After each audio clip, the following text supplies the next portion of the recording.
Have you ever looked at your aquarium and thought, how can I make this more exciting? Well, today I'm sharing 10 aquascapes I've built over the years that might give you some inspiration. Whether you're just getting started or looking to improve your current setup, I hope these ideas spark your creativity.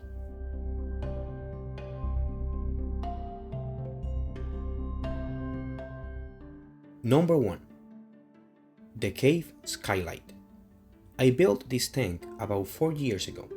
The inspiration behind it was actually an anime called Made in Abyss. I was trying to recreate this landscape that was called Goblet of Giants.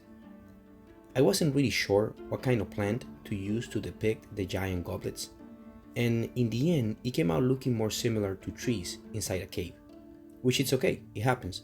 I believe it ended up looking pretty good.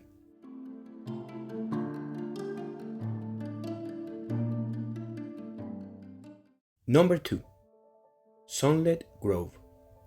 This composition is focused towards a center point that takes all the attention. When I built it, I wanted it to be a diorama style aquascape. The idea was to create a cave entrance looking from above. I chose to use rotalas in the center, and I was planning to trim them real low so that you could only see them from above.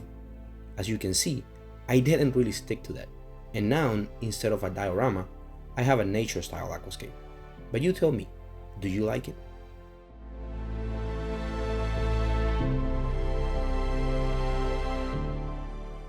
Number 3. Twin Mountains. This is an interesting one. If you look closely, you'll notice that 99% of the plants in this aquarium are anubias. So if somebody tells you that you cannot build a nice looking tank with only one type of plant, don't believe them.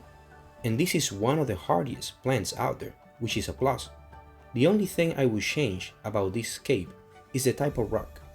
Not because of the way it looked, but because of how difficult it was to keep good water quality.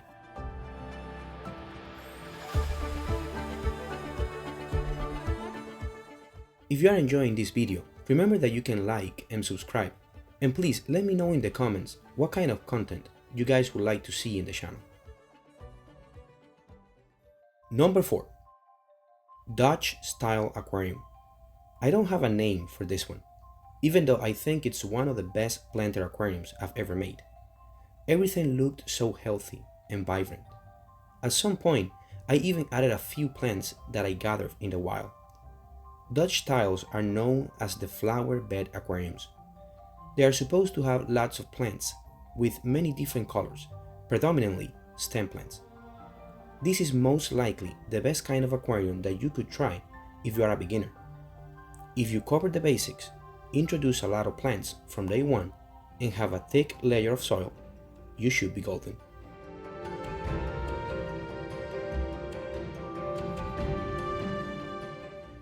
Number 5. Red Rock Mountain. I'm sure you can tell what the inspiration for this one was. It was from a trip to a national park here in the US, in Utah, and the contrast between the red rocks and the green plants really got my attention.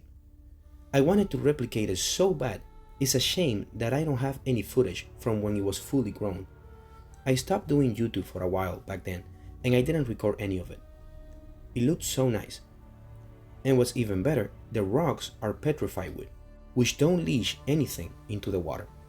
It was a small little tank, only 7 gallons, but it was a beautiful thing to look at.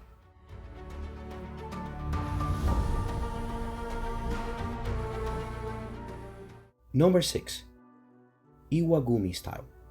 This is the only Iwagumi aquarium I've ever made, and it's not even a traditional one. I do want to make a traditional one, eventually in a bigger tank. But so much empty space is something that I'm really not that interested in. So I built this one. I kind of stuck to the rules with the rock positioning and the carpet plants, but then I also added stem plants in the back, not so traditional anymore.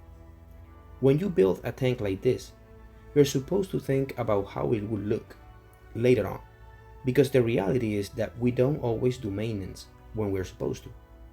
If you don't trim stem plants regularly, they'll take over the aquarium in no time. When you have an Iwagumi style aquarium, rock positioning is everything. So I would recommend that if you build an Iwagumi, stay away from stand plants, because at some point they'll grow so much that you won't be able to tell where your hardscape is anymore.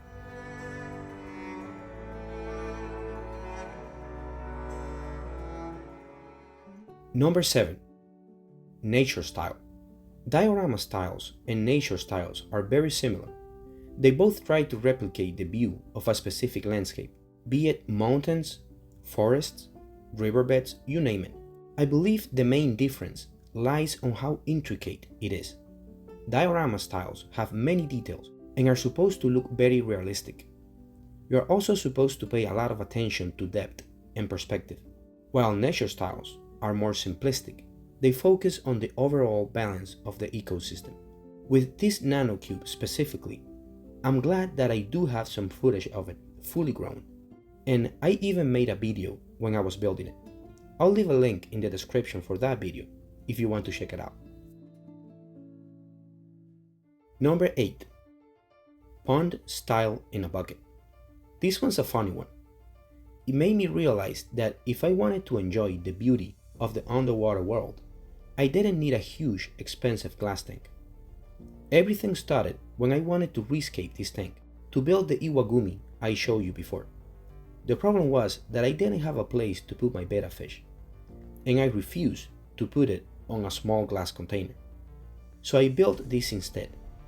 I already had the filter, light, and CO2 equipment for their tank. I moved all that from the glass tank to this little bucket, and it became their temporary home.